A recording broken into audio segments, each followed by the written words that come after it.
그러니까 자본주의 앞에 뭘 붙이는 거잖아요. 자본주의는 자본주의인데 뭔가 이 새로운 형태라는 건데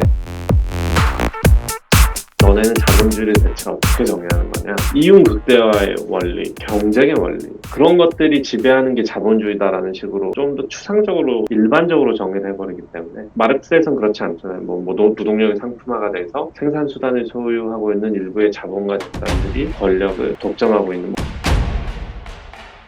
좀 더 주류에 가까운 방식으로 자본주의를 정의해버리기 때문에 자본주의가 예를 들어 이윤 예, 극대화하는 체제라면 감시자본주의도 여전히 마찬가지니까. 그거는 마찬가지입니다. 근데 이윤을 극대화하는 방식이 뭐냐라고 했을 때 1970년대 혹은 2000년대 이전까지만 해도 소품종 대량 생산에 초점을 맞춘 제조업 위주의 그런 게 있었다면 2000년 이후에 특히 구글이 나온 이후에는 데이터를 수집해서 예측을 하고 그 예측의 결과를 상품으로 파는 형태의 방식으로 이윤 극대화를 해나가게 된다. 이윤 극대화를 하기 위해서 이제 시스템 개발이나 이런 걸 한다라고 했을 때 경쟁의 압력이 있으니까 그렇게 하는 거잖아요. 자동차 회사들만 해도 상당히 많은 자동차 회사들이 있었고 1960년대, 70년대 지금도 그렇지만 그 기업들 사이에 상당한 경쟁이 있는데 그 경쟁의 핵심적인 거는 비용을 줄인다든지 품질을 높여서 낭비되는 자원을 줄인다든지 하는 방식으로 이윤을 늘려나가는 게 있는데 새로운 시대, 감시 자본주의의 시대에서는 어떻게 하면 데이터를 잘 적출해낼 거냐 혹은 어떻게 하면 예측을 더 잘해낼 거냐 마지막으로는 그런 것들을 바탕으로 사람들의 행동을 어떻게 잘 변화시켜 나가냐 하는 것이 기업들로 하여금 경쟁 우위를 가져갈 수 있는 주요한 방식이 된다. 어떻게 보면 예측이라는 의미도 있죠. 구글이나 그런 데이터 기업들의 무분별한 데이터 사용에 대해서 그리고 수집에 대해서 문제 제기하는 사람들이 사실 되게 많았기 때문에 저희 진보넷도 그렇죠. 그렇고 그래서 그렇죠. 한편으로는 또 되게 많은 사람들이 그걸 인식하고 있고 더 나아가서 네. 서비스가 개선되는데 그래서 기업이 돈을 버는데 무상으로 우리가 노동을 제공하고 있는데 거기에 대해서 우리의 권리를 가져와야 된다. 그래서 그 기업들에게 돈을 네. 청구할 수 있어야 된다. 막 이런 논의들도 있잖아요. 그 기업들의 대응이 이제 그 책에 어느 정도 나오는데 그럼 쓰지 마라. 아 그래요? 네, 쓰지 마라. 이걸 노동으로 볼 수 있느냐. 기업 입장에서는 그렇게 안 본다는 거죠. 노동을 해서 자동차를 만들어야 내가 파는 거는 이제 맞으니까 내가 노동자를 고용해서 임금을 주고 자동차를 만들잖아요. 이 경우에는 검색에 대해서 한 건당 1원 이런 식으로 과금을 하지 않잖아요. 일종의 대가라고 볼 수 있는 거죠. 그건 어떻게 보면. 만약에 그걸 노동이라고 한다면 그 책에도 그런 말이 나와요. 아주 초기 개인정보 보호 정책이나 이런 게 없었을 때를 생각해보면 제가 어떤 검색어를 썼으면 그 검색어는 구글은 당연히 보이니까 이거를 다른 거를 위해서 사용하든지 말든지 그때 아무도 신경을 안 썼다는 거죠. 누구도. 이 저자가 어떻게 얘기하냐면 그냥 이거는 콜럼버스가 미국 가가지고 우리 땅이다 한 것처럼 아예 그런 식으로 하는 과정을 거쳤다라고 얘기해요. 대표적인 감시 자본들이 그런 것들을 우리가 어떻게 보면 내면화하도록 사실 이러니까 우리가 이런 데이터를 쓸 수 있어라고 선언을 해버리는 거예요. 선언이라는 표현이 나오고 일단 선언을 하고 그 다음에 논쟁이나 이런 거에 나왔을 때 거기에 참여하고 반박하고 하면서 자기들의 대응도 조금씩 변하는 주되 어쨌든 그 주된 줄기는 그거를 기정사실화 해버린다는 거죠. 그 기정사실화 한 다음에 거기에 맞춰서 법률적인 대응이라든지 이런 게 개인정보 보호 정책이라는 것들이 하나의 산물이겠지만 그리고 나서 나중에 이제 우리가 생각해보니까 사실은 우리 데이터니까 우리가 기여한 게 아니냐 논쟁이 사후적으로 나오는데 이제 그렇게 되면은 이 저자 입장에서는 이미 좀 늦었다는 거죠. 약간 뭔가 디지털 경제의 시초 축적 같은 그런 느낌이죠. 그렇죠. 예, 그런 식의 얘기가 나와요. 시초 축적에는 상당히 파괴적이고 폭력적인 측면이 있다면 여기는 이게 너무나 새로운 거니까 부지불식간에 이미 사태는 다 일어났고 어느 정도 체계가 잡혀있는 상태에서 문제를 제기하다 보니까 거기에 변화를 주기가 좀 쉽지 않은 상태로 가지 않는다. 이럴 수도 있잖아요.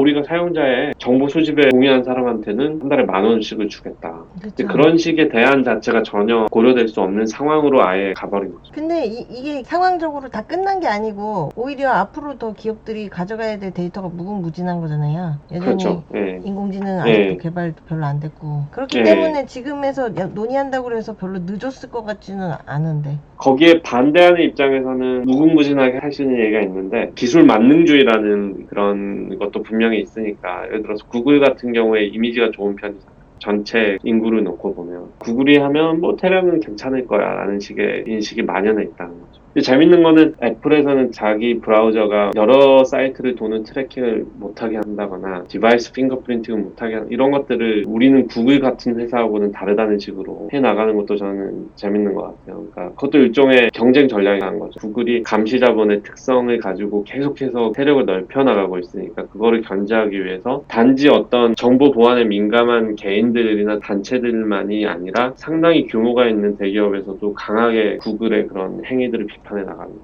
근데 그렇게 들으면 감시 자본주의가 페이스북이나 구글 같이 광고로 먹고 사는 기업들에는 적용이 되는데 다른 플랫폼 자본주의랑은 조금 다를 수도 그렇죠. 있겠네요. 다르죠. 그러니까 애플은 감시 자본으로 보지 않아요. 이 사람 입장에서는 데이터를 수집해가지고 자사의 서비스를 개선하는데 사용자의 데이터를 사용하면 물론 이제 사용자 동의를 해야죠. 그거는 감시 자본주의적인 축척이라고 생각하지 않습니다. 애플 뮤직에서 뭐 음악가라든지 뭐 앨범이나 노래를 들으면 그거를 기록을 했다가 추천곡들을 보내준다 이런 거는 사용자의 데이터를 너를 위해서만 사용하겠다는 일종의 계약이 있다고 보는 거예요. 저자 입장에서는. 전통적인 상업적 목적은 괜찮은데 그렇죠. 광고주. 예. 근데 거대한 기업들 중에 일부 기업만이 광고 수익으로 먹고 사는 건데 기존과는 역사적으로 다른 시대에 돌입을 해서 이름을 감시자본주의라고까지 붙였으면 그러면은 네. 데이터 수집을 통해서 장사하지 않는 다른 거대 IT 기업들은 그럼 이 감시자본주의 체제에서 위상이 어떻게 되는 거죠? 인터넷에서의 광고는 일종의 1세대 감시 자본주의 이런 걸로 봅니다. 기존의 일반적인 소비자들이 알고 있는 기업뿐만이 아니라 애초에 그 데이터 추출, 변환, 저장 이런 거에 특화된 기업들이 계속 나오고 있다. 어떤 기업들은 하고 있고 어떤 기업들은 안 하고 있는 상황에서 그걸 어떻게 볼 거냐라고 했을 때 저자의 입장은 지금 그게 100% 명백하게 보이진 않더라도 이미 상당한 변화를 몰고 온 것에 빙산의 일각으로 보이는 것일 뿐이다라는 식으로 주장을 하는 거니까 내가 나 자신을 잘 아는 것보다 인공지능이 나를 네. 더 잘한다 뭐 막 그러잖아요. 예측도 내가 나를 파악하는 네. 것보다 훨씬 더 잘할 수 있고. 근데 그게 꼭 다른 무슨 광고를 위해서 쓰이는 게 아니더라도 그 자체로서도 감시라는 측면에서 충분히 문제 제기할 수 있는 거 아닌가?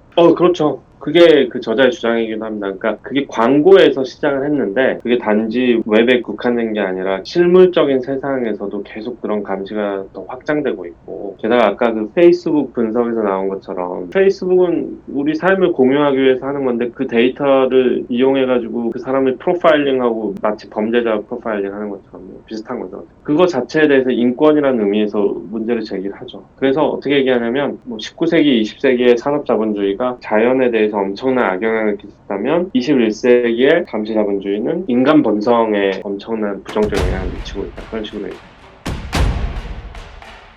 플랫폼들이 수익을 얻을 수 있도록 기여한 거를 내가 되찾아와야 된다. 논리 구성을 어떻게 하든지 간에 그런 얘기들을 많이 하는데 거기에 대해서 기업이 네트워크 효과 자체를 부정하지는 않잖아요. 그렇죠. 네. 그러면은 특히 페이스북 같은 경우에는 그렇죠. 그래서 그 유저들이 우리 몫을 찾아야 된다라고 얘기했을 때 거기에 대해서 맞다 이렇게 인정하고 뭔가 그런 거를 기본소득으로 해소할 수 있다 이렇게 얘기하는 사람들도 있는 것 같은데. 저는 그 논리에 전혀 문제가 없다고 생각합니다. 왜냐하면 네트워크 효과라는 거는 분명히 있는 거고 자본론에 보면 협업을 하게 되면서 생산성이 올라가잖아요. 100명이 따로따로 일하는 것보다는 100명이 한꺼번에 모이면 같이 일해서 생기는 생산성이 있잖아요. 그게 일종의 외부성인데 사실 자본이 아무것도 한 게 없지만 그 생산성이 생겨나고 그 생산성을 자기의 걸로 만들어 가지고 막스가 어떻게 얘기하냐면 그게 자본의 생산성으로 나타난다고 얘기하거든요. 물론 페이스북이 그런 장을 열어주지 않았느냐라는 얘기는 할 수 있겠지만 아까의 경우에도 자본가도 그거를 공장으로 모았다는 그런 공은 있잖아요. 어떻게 보면. 네트워크 이펙트도 어떻게 보면 페이스북의 생산성이 아닌데 페이스북의 생산성으로 나타난다는 식으로 얘기할 수 있겠죠. 그거는 힘의 문제라고 생각합니다. 얼마만큼의 공감대를 사회적으로 이끌어낼 수 있느냐. 근데 자본의 생산성으로 나타난다라는 게 중요한 표현인데 나타난다는 건 일반적으로 사람들이 그렇게 생각한다는 거잖아요. 그러니까 아마도 그런 논의를 하면 거기에 반대하는 사람이 있을 수밖에 없겠죠. 페이스북이 애초에 플랫폼 만들고 너네 보고 그걸 누가 쓰라고 했냐. 무료로 제공한 건데 니네가 써서 그런 효과가 나타난 것일 뿐인데 거기에 대해 어떻게 그 권리를 주장할 수 있느냐는 얘기가 나올 수 있겠죠. 결국은 조직력과 논리 싸움의 결과가 아닐까 싶습니다. 근데 꼭 기본소득이라고 할 필요는 없을 것 같아요. 저는 그게 왜 꼭 기본소득이 돼야 되는지도 모르겠어요. 기여분을 정확히 계산하기가 어려워서? 그렇죠. 근데 이제 또 그러면 저는 페이스북 거의 안 하는데 페이스북 많이 하는 사람이 왜 쟤한테 줘야 되냐 이렇게 할 수도 있으니까. 그렇잖아요. 이제 막상 다 따지고 들어가자고 하면. 기본소득으로 나눠준다기보다 사회에 어떻게 뭐 환원을 할 수도 있을 것이고 페이스북이요? 네, 그럴 수 세금의 있죠. 형태로 뭔가 아니면 또 반대로 오히려 그렇게 권리 주장을 한다 그러면 어쨌든 내 개인정보를 최대한 협조해서 최대한 제공하겠다라는 투항적인 태도로 또 어떻게 한편으로 볼 수 있지 않나요? 뭔가 포기하는? 이걸 기업들이 어차피 이거를 다 가져가서 이걸로 돈을 버는 거는 내가 어떻게 바꿀 수 없으니까 그렇게 갈 수도 있죠. 근데 저자가 얘기하는 입장에서 감시자본주의가 완전히 정당화돼 버리는 결과가 될 수도 있겠죠. 그 연간 수익의 50%를 그런 식으로 사회에 환원하고 그러면 다 해피해지는가, 이제 그런 문제를 제기해 볼 수 있죠. 근데 이 저자 입장에서는 그렇지 않다는 거죠. 왜냐하면 데이터 적출이라든지 인권 침해, 사생활 보호 문제는 그대로 남을 거고 해결이 되지 않는 한은 결국 기업의 행위만을 정당화시켜주는 결과로 종국적으로는 이어질 수 있죠.